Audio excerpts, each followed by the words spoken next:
Hey guys, welcome back to the Ski Shop. Ricky here. It's been a hot minute since I've uploaded on this channel. Super busy, but figured I'd change that today and show you guys what I picked up on Sunday. I grabbed this bad boy here. This is a 1997 Ski-Doo Mach 1 700 triple. Has 3,414 original miles on it. Well, it's about to roll over, but close enough. It does run. I got it on the jack because I'll start it up and run it for you guys. There is going to be some lawn mowing going on in a minute, so I apologize for the mower, but can't really control it because this is not my house. I just keep my sleds here. And my dog will occasionally bark like a fucking moron, wrecking all the videos, but anyway, this Mach's got some issues. I did get a steal on it though. I got it way lower than the asking price. The guy originally wanted $2,000 for it. I made a deal with him at $1,800 and I got to his house, discovered some issues with it, and ended up bringing her home for $15. So some of those issues include your typical torn seat, which is not a big deal. All the 90s chassis do that if you don't take care of them. I am going to get a new seat tomorrow. My buddy up the road's parting out a 1996 Ski-Doo Formula Z 583, and it's got the same exact seat on it, pristine condition. Going to get it for $175. I gotta tighten the track up because it is loose.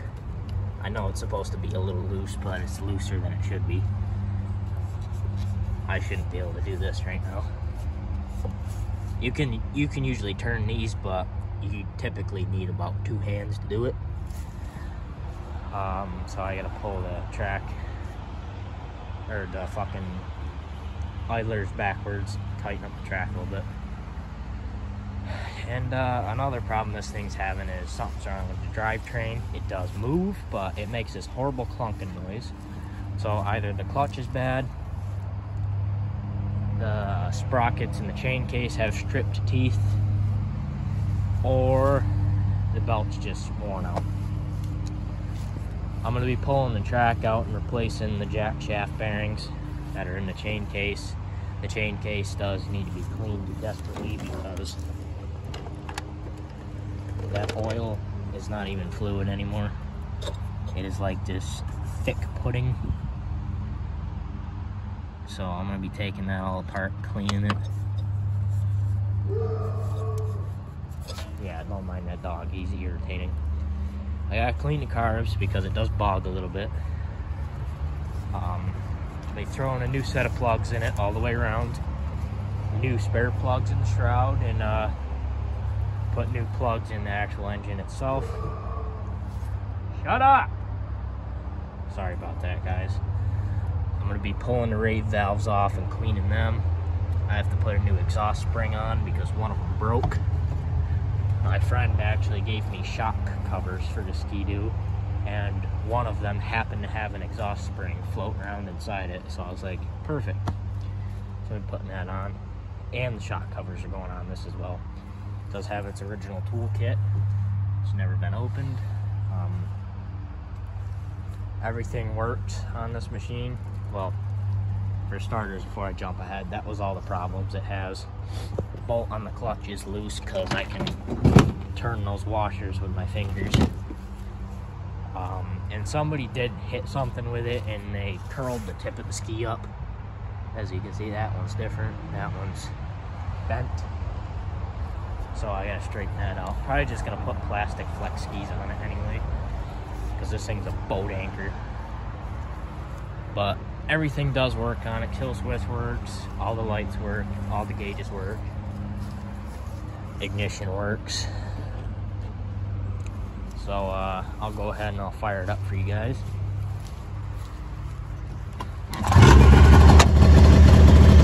Idle's really good. Headlight works.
storing it here at my dad's shop for the time being in the barn for at least until the weekend, to get it down to my house and start tearing into it while it's still warm out.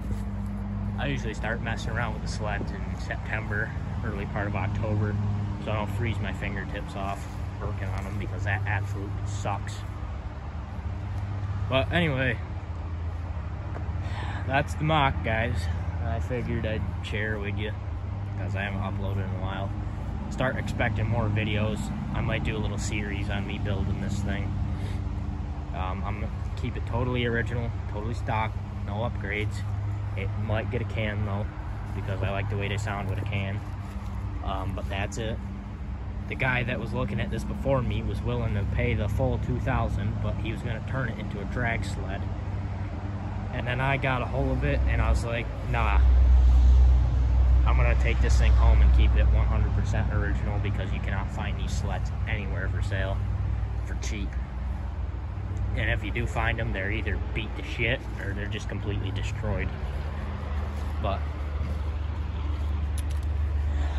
I don't need any more sleds. I kind of bought this one for two reasons, and two reasons only. One, it's been a childhood dream of mine to own a Mach 1 someday. Here I am, 16 years old, and I have a Mach 1. Paid my own money for it. Nobody helped me. And the other reason is my dad had one. He bought it brand new back in 1997. Had some fun nights with it, and unfortunately, he had to sell it to get the money to buy his 2003 Rev 800 with the beaver tail. He was looking for an upgrade because this was starting to get uncomfortable for him, and he does kind of miss it. He's 50 years old, and he can't really ride this chassis anymore without dragging the next day. Like, it kills his back and stuff. But I kind of did this for him as well, just to put a Mach back in the family. He said if he didn't have to sell his Mach, he wouldn't have. He was just hurting for money at the time, so he could get his Rev. So I'm gonna let him take this out whenever he wants. Fucking rip it up and down the lake if he feels like it. And yeah, stick with me for the journey, guys. We'll be getting this thing back in tip-top shape just in time for snowfall. We'll see you in the next one. Thanks for watching. Don't forget to subscribe.